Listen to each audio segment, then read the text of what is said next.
This is Sunday, October 5th, 2025. I'm in the Section 8 apartment in Tacoma, Washington.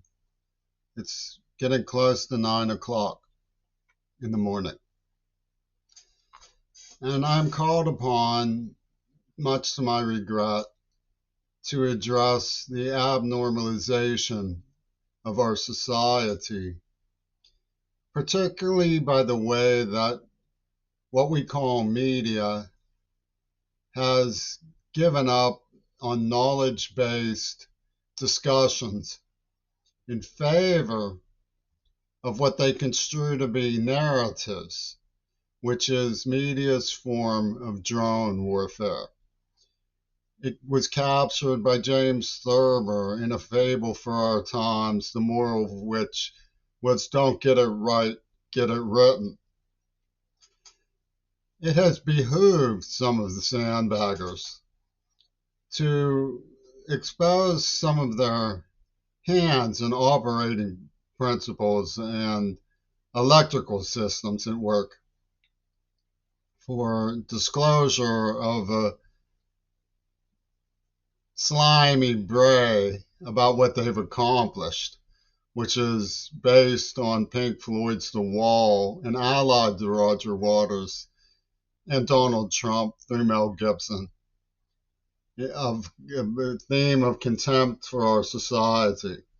Once in describing to Mary Buck how I was attacked blindside on my way to school by full-grown armed men, she said, if you feel you were tortured, it was because you brought it upon yourself to learn from the experience. This is the narrative that the Sandbagger Alliance has chosen about what was done to me. Now, Gaza is a place where denial has reaped 1,000 defeats. Mary Buck would say of Gaza, if you feel you are being genocided, it is because you brought it on yourselves to learn from the experience. I do not believe that about either case. But Gazan intellectuals appear to have sided with the sandbaggers in the case of me. So I'm all alone in this Disney extermination program in terms of what I bring to the affidavit in court. I'm encouraged by the long shot possibility, pardon me for the choice of words, I know how words trigger these sadistic morons.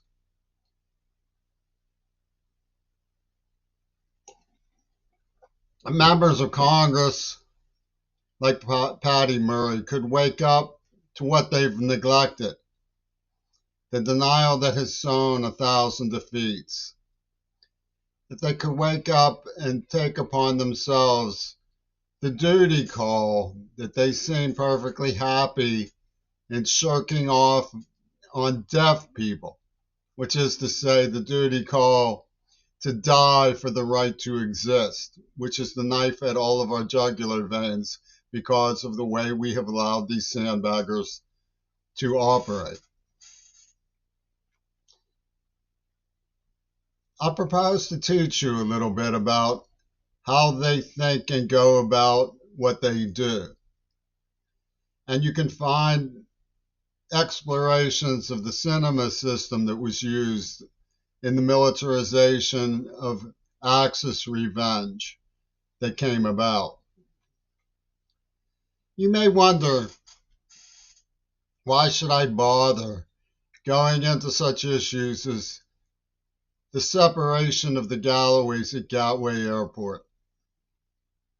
When George Galloway didn't defend me, when I was sadistically entrapped in what I believed was a matrimony for the purposes of leaving me in the shrieking, convulsing arrest from a neurological implant while the assassins made off with what they construed to be my haughty, with the help of Obama's NAACP union and the area Mellon community.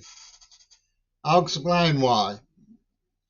The reason why I continue to defend some of the people who speak of themselves as though none of this ever happened and they had no role in it is because there's another side to the sandbaggers of people who wish they dared to tell the truth. As the Dunedain leader said of the hobbits who scorned him, as long as George Galloway is out there lambasting the mighty, I will be content with my chores. I want to discuss first the institutional environment that exists around torturing me increasingly close to death. They've inflicted things on me that were so depraved that they clocked them so Simon Sharma's gang, working with Mel Gibson, timed their poison crimes to be so sadistic that in the heat of the Gaza genocide, I was crying pus. That's how sick they are. That's how sick, and it is Paul McCartney. They have what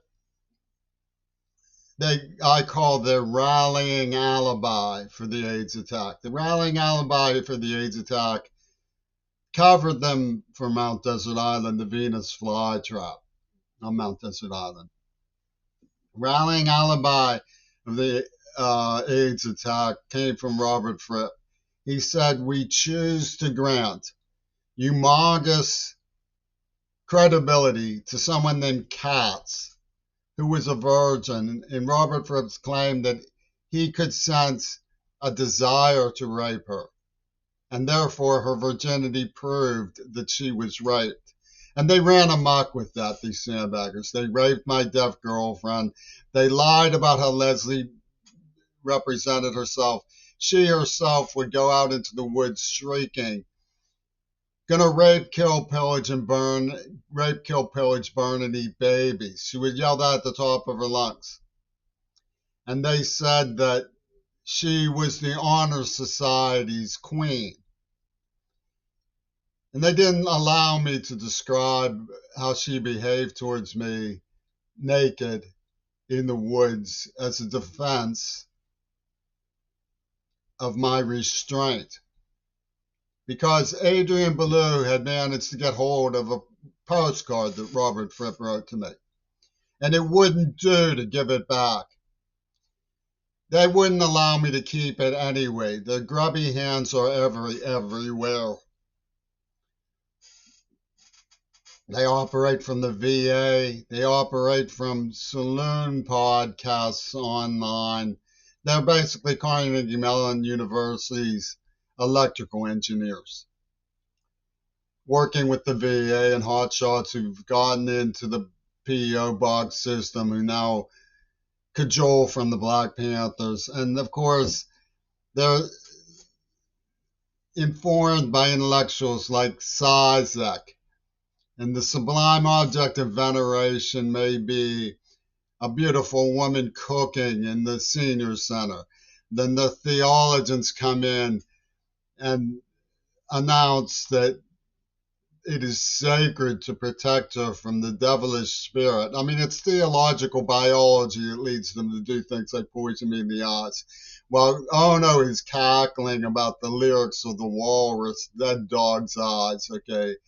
So Clint Eastwood gets away with this because Patty Morley doesn't realize that American educational systems need a psychiatrist so that we can have normal sexual education that is respectful of the dignities of office and profession and of students' minds. Because they get this from psychotics who incite women against other women. These Israeli women think that they have sort of a exemption from sexual abuse, so they can unleash the passions of sexual abuse, liberate the marauders, and it will only be visited on the women of Gaza or the women of the East End of Pittsburgh.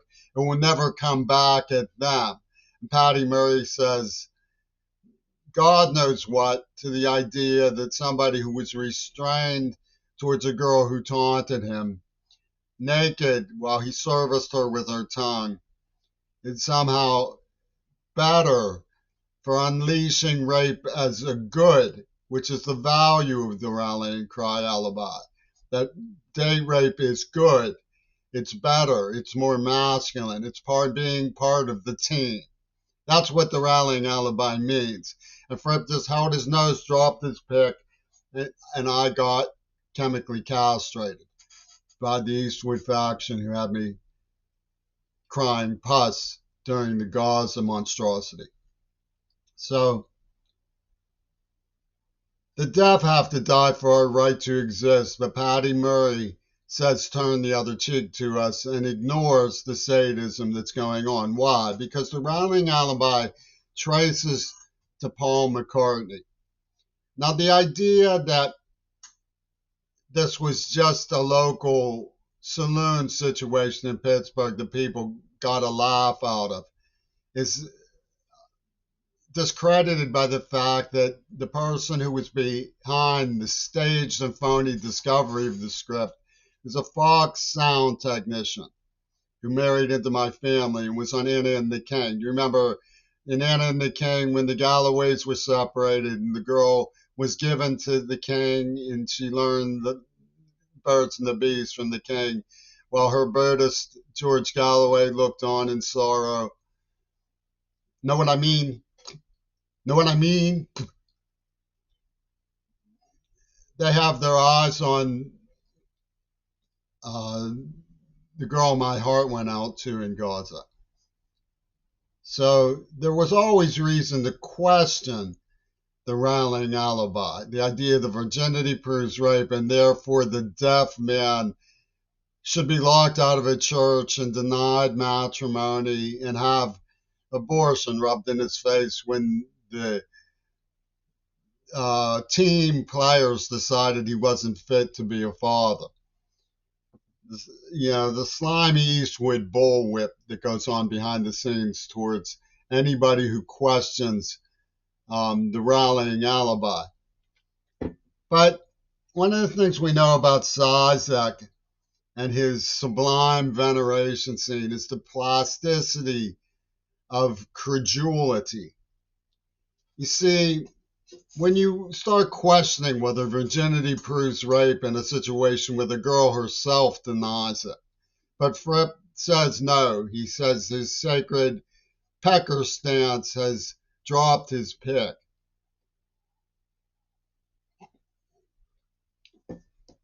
You start to realize how they jam-packed a sort of Mobius credulity. That's not credible, but think of how much more non-credible the idea that Jimmy Curry is the walrus would be. You see, John Lennon staged as Houdini. One of the things we know about John and Paul is that they deliberately confused themselves with each other. You get confused about which one of them is dead and which one of them is the walrus. And that's because the walrus was a gang up from the depths of Hollywood, tracing back to the dawn of cinema in a counterfeiting den called Fayum. But the plasticity of credulity works so that when you observe the fact that Greg's Foreign Auto and Midori Teriyaki signify the tape that Carbonell and Neva Corporation extruded for Swimmer, which originated with McCartney, tied her up and porked her with a carrot, comes from the ugliest merchandise of the Neva Corporation. It's the ugliest form of soundtrack that the Beatles thought of as part of their Revolution #9.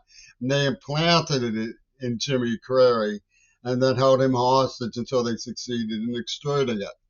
Edward, the nightmare weasel of foreign England, who went along with Adolf Hitler and was friends with Hitler and helped him escape to Argentina, which is where he was dispatched by Churchill after being demoted to Duke. came to America in the 1920s to crow that the Church of England should own and control Hollywood. So these sort of issues pertain to the way that we regard the intermingling of women who just love their boyfriends and then change their minds and break up, with call girls hot-wired by walkie-talkies to Texas Veterans Associations who have become mercenary, know what I mean, like weaponized news.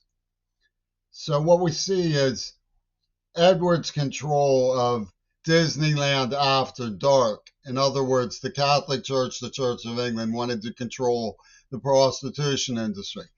Now, in the coming reckoning with Israel, we're going to be dealing with the issue of Nuremberg.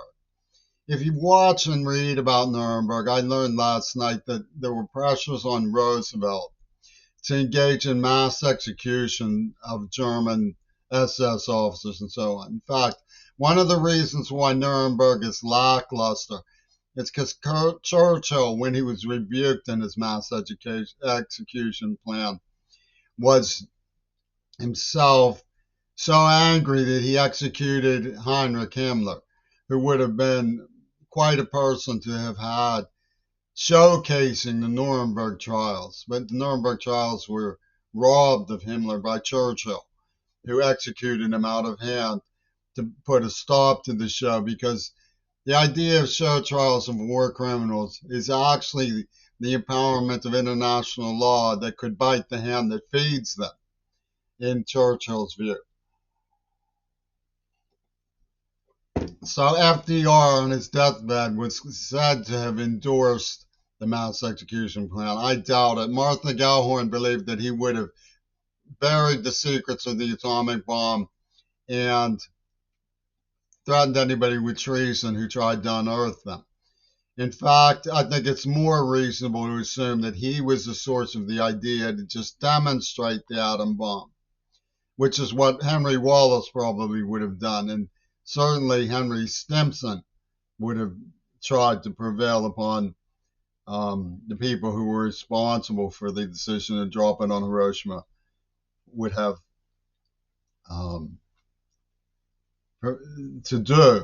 prevailed upon them to try to do. It's convince, the Veterans Administration to try to persuade Japan rather than destroy Japan. And the people who tortured me as a child in Pittsburgh were very privy to these VA ideas. They used to say, "You think you're better than us," when they were kicking me in the head. Ian Wademaker asked me one day, and it was this big question. He was an important person in this torrential madness. What would you do if this was your last minute on Earth? And I remember thinking, he wants me to envision myself as running amok. So, and that's the way they were leading this horrible routine. So, Gail Burson's script talks about the goody-goodies being twice as bad. So all I'm saying is that the structuralist approach to musical analysis that Greg Carl worked is about good pussy and bad pussy. I remember after Andrea Swimmer prevailed upon me, I was peeing in Rhoda's bagel, American Standard urinal, and a big, tall Donald Trump of a guy came in, looked over at my little weenie, and looked down at the American Standard. That's the mentality that this organization of pussyball teamsters brings to the table with their biological theology. And the women are to blame. The women went along with it. The women couldn't get enough of the scam McCartney was running. That, oh my goodness, the bullet is worth more than a Jew. Rip out this pic. Virginity proves rape. And they just went along with it. The ARD, Accelerated Rehabilitation crowd, had a dude named Mickey Wilson, I think it was, who had licensed Mike Sallows to go around collecting stories from what they, after all, had issued as a pussyball team roster when they kidnapped and tortured me as a child. And they were all theologians about it. You know, the Ku Klux Klan ran to the NAACP with stories about the liberal devil worshiper who could have saved John Lennon but was sleeping with a sublime object of veneration to the black man. I'm not. They used the defense for genocidal terrorism by the Ku Klux Klan that arrived from the Black Panthers. Sabi says lunch program flotilla and was on network together. That's how Muhammad Ali came to the defense of Ronald Reagan, who was shown to have killed JFK because these men can't grow up about sexual liberation of women. And women can't grow up about the sexual liberation of themselves. If it's okay to decide you want to marry the girl first. It's okay you want to decide that Jimmy Carrey is an unfit husband. Nobody is saying you have to marry me. Just don't pussy bomb me and castrate me and poison me in the mouth for your stupidities of Richard Roundtree biological theology and your venerated sacred idols of the Hollywood showcase, which is what they're doing. So they used to call me an immediate gratifier after setting me up, forcing me into sex, and locking me out of the church. Okay, so that was Stuart Shepard, who knew Sean Brooks. Sean Brooks knew Ian Wadmaker. These people were a team. And Shepard used to say, don't eat the cherry in the tin roof, save the cherry for last. As my father would say, that last step was a roo-roo.